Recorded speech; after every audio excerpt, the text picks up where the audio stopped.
your level of wealth, Mark, you touched on a number, say, for example, 100 million. How does somebody spend that money strategically? How do we multiply? How do we invest in assets? I know that you talk a bit about AAP for investing in real estate. Do you mind sharing your perspective on? Yeah, I was thinking about this because you asked some questions before you came. I guess for me, you know, there's a couple of motions to this. The first thing I would comment and pass on would be that you have to massively out earn your spending, particularly in this country. So if I'm spending 80, 90, 110 a year, I've got to be able to earn 180, 250. I've got to be able to push the curve, the bow wave, well outside of my spending, my expenditure. That's the first and foremost. Would there be a rough percentage, half, double your say money? 50% or greater. Now, some people will be sitting there listening to your podcast going, what the fuck? It's easy for him. No, we're all started the same place. But what have I got to do? What's the side hustle? What am I doing? I don't know. But you have to start to think, how do I reduce my expenditure and massively outperform that number?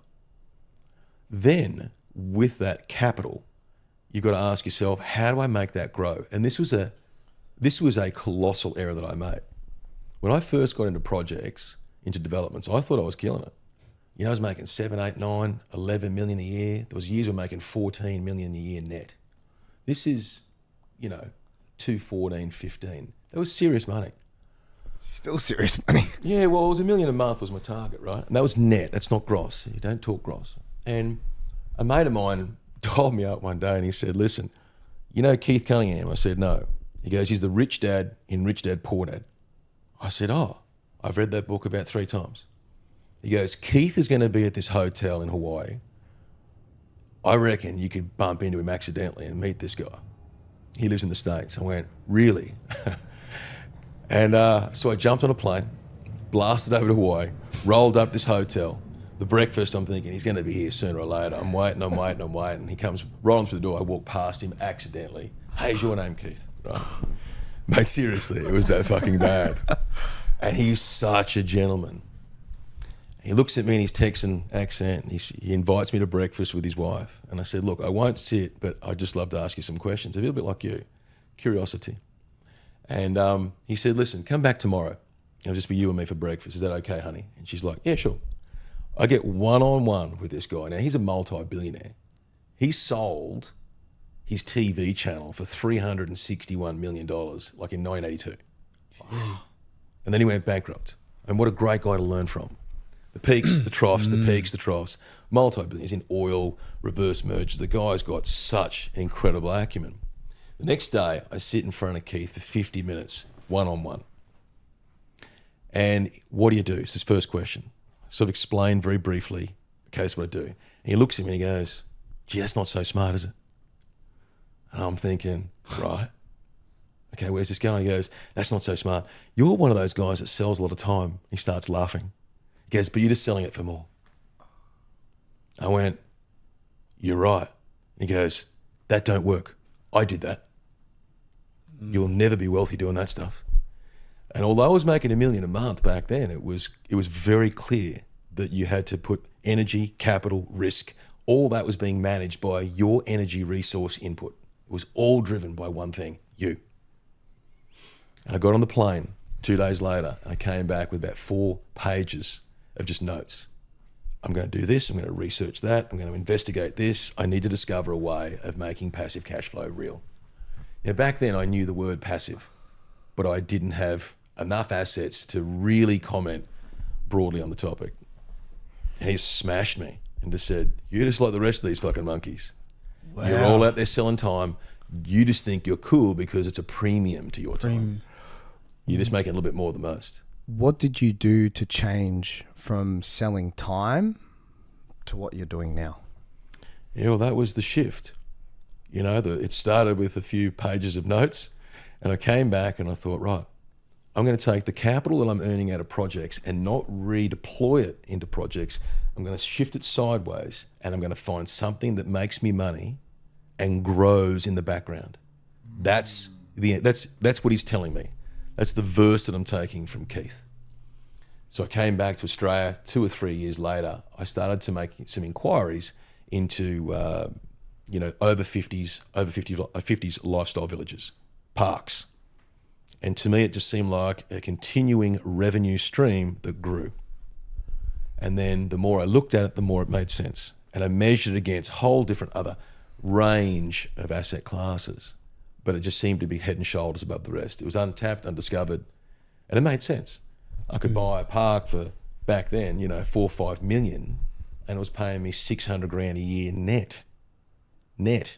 I'm like, okay, so I own 4 hectares that I could future develop, and it's paying me 600 grand a year net, and I'm getting it for 5. I can do that. And I started taking money out of projects and put it into parks.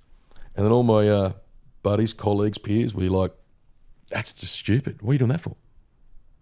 How long does it take to you to do that a week? And I'm like, what do you mean? How long does it take you to oversee all that stuff each week? I said, 10, 20 hours a week. And they're like, you're fucking nuts. Why don't you just take that 12, 15 million you're earning a year, put it back into more projects and just keep scaling? I'm like, yeah, but something tells me that there's a time limit to that. There's an expiry to that. The market shifts, it downsizes, it moves against you, the tide goes out. I said, at least this way, I've got assets that are earning me money 24/7, 365. And I was going to listen to Keith before I listened to them. This guy clearly had the runs on the board. And then we just started to push hard into parks, and, they were making us serious money. And the team that I appointed just got better and better. Today you have some very intelligent women working in that business unit that are far smarter than me. And they know that stuff well. And those parks really produce now. Those parks would have to be probably in the top 10% nationally of what they earn expense to revenue net.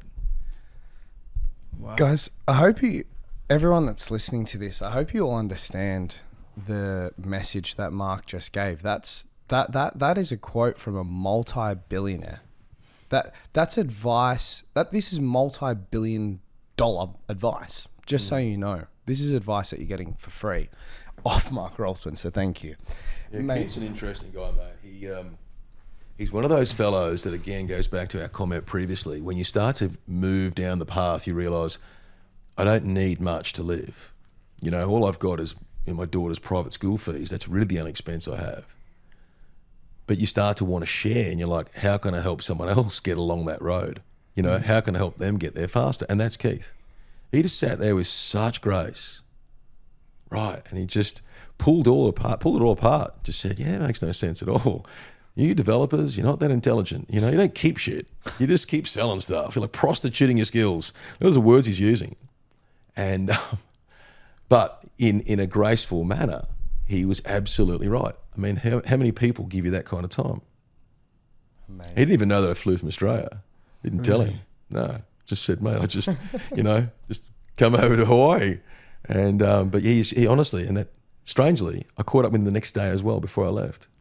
And he was ever so polite and just, yeah, man, great to meet you, this sort of stuff.